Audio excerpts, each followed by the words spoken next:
Hi, everybody. It's Mary Ellen from Create With Me, and I'm here in the Creativity Nest for another episode of Teach Me Tuesday. So I almost forgot about today. Today's my video day, so I was recording videos and editing them at the computer. And about 20 minutes ago, my husband came in and said something, and I was like, "Oh my gosh, Teaching Tuesday!" So when I was working on my videos today, I had an idea, and I just wanted to share it with you.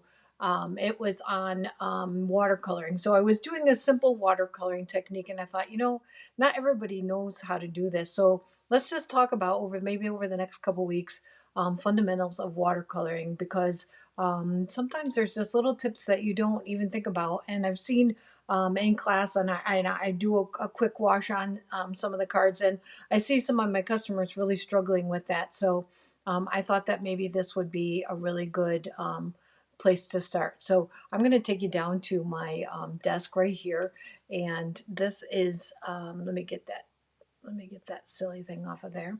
All right, so let's just talk about, hi everybody, thanks for joining in. Let's just talk about the fundamentals. What kind of paper am I going to need? What kind of tools am I going to use? So let's start with tools. So that we have water painters. So we have water painters that come in a set of three. You fill the chamber with water, and there is a fat, or I don't know, flat. I guess a flat. Flat would be nicer to say. Flat brush, and then there's a medium. No, that's not a medium. That's I got the medium right here. Here's the medium brush, and that's one we're going to use today. And then here's the fine brush. I just have two fine brushes, and with two different caps or something. I'm not sure exactly what I have. I don't know what I have there, but anyway. And then something you might not think about is a wink of Stella. So look at a wink of Stella. So wink of Stella has a brush too, and can easily be used for watercoloring. Let's talk about paper. We've got three different kinds of paper. We have a basic white paper. This is not the best thing for watercoloring. I'm going to show you a little bit on that paper so you can get an idea of why basic white is probably not your best choice. My favorite when I am doing watercoloring is probably the shimmery white. So this is shimmery white. It's just slightly heavier than the basic white, but it is coated. So the water doesn't tend to soak into the paper like it does with the basic white. So I love the shimmery white, and hello, it's shimmery. So, you can't go wrong with that. Then the last thing, or the next thing we have, is watercolor paper. This is, of course, made for watercoloring. It's awesome for watercoloring. It's a nice heavyweight paper that really lets you keep coloring, and doesn't nib up or anything like that. Doesn't get all funny. You can keep going over and over and over again. So let me show you the different. Before I show you ink, let's talk about. Let's just take this medium brush. We're going to get a little bit of water out. I got a little bit of blue on my tip. I was going to have a paper towel here, but I'm going to wipe it over here on the off camera. I was trying to see if I had something. I'm going to use my pants. Okay, I think I got my. Okay, I used my pants. When in doubt, use your pants. Okay, so basic white. Let's just use water. So we're going to use just a little bit of water on that. This one's actually not too bad, but it is starting to soak in. So you'll see. Let me hold it up here so you can see. I think you can see. See how right there? Yeah. See how that's starting to bubble up? It bubbles up and it's soaking into the paper. It's not ideal because that is going to bubble up and that is not going to go away. It's just going to, yeah, see there. Just takes a second to show up. It's just not ideal. It's not great. This is our shimmery white, and I'm going to do it on the shimmery white. This one is my favorite, and it does not bubble up. So you don't see any bubbling up at all. Okay. All right. So no signs of bubbling at all. And then here is the watercolor paper. I could go over and over this. It's never going to pill. It's never going to bubble. I can use it over and over again. Now let me show you what this is looking like. So here's the basic white. So you can see a little, you can see it all the way through. It's soaked through. Not the best thing. I wouldn't use that for watercoloring. Here's the shimmer white. It's almost dry. It hasn't soaked through. It's beautiful. And then the watercolor paper, that's the ideal, okay? But sometimes you just don't want that thick.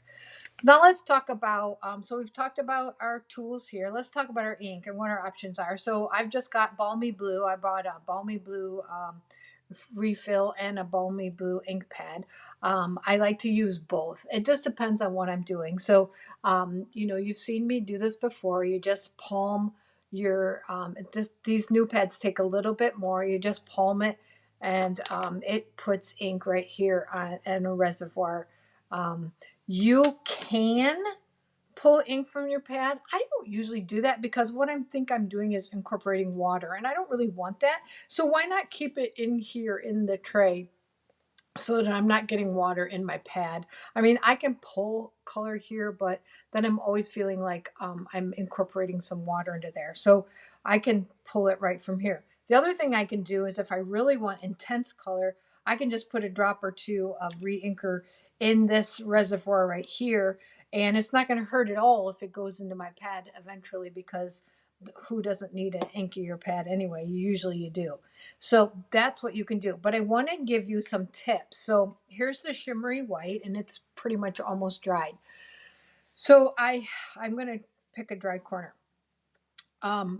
I have had my customers, they just pick up the color, and I'm going to see if this works or not.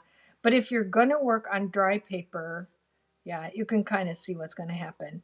You get edges. So you get a really rough edge. Maybe that doesn't look so bad to you. But sometimes when you want it to just be flowing, I've got a tip for you, okay? So I'm going to clean off my brush. Okay. I always wet my paper first. It's something that you have to think about, okay? So wet your paper first. I'm going to wet my paper. Then when I pick up my ink, I'm going to get super soft edges. It's going to make all the difference in the world. And it will give you not that harsh edge. So see what's happening? It's kind of more flowing, floaty look. Does that make sense? See what the difference is? This is a super harsh, you get super harsh edges. This just makes a nice watercoloring background. Now watch when I pick up the color here.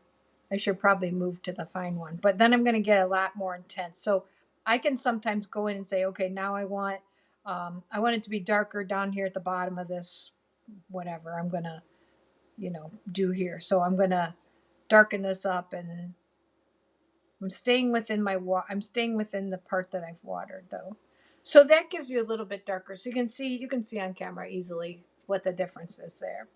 Let me show you the Wink of Stella. So like I said, Wink of Stella has a little brush too, but the nice thing about the Wink of Stella is it's got glitter in it, right? So it's wonderful to pick up. You do get a little glitter in your palette. Just keep it to the one side. You can always wipe that out, but then you can just brush right into that too. And let me show you. I think you can see it. It's got a really fun sparkle. There, you can see it when I get it in the light just right. So it adds sparkle too. But you could, if you have a Wink of Stella and you don't have the aqua painters, use your Wink of Stella. I mean, it works great. It works great for that. So that is my little tip today. I'm going to start with that. I'm going to start and end with that. Let me take you back up here, and we will continue the watercoloring. So send me your questions if you have questions or things that you've been having a problem with. Watercoloring is something that I really love to do.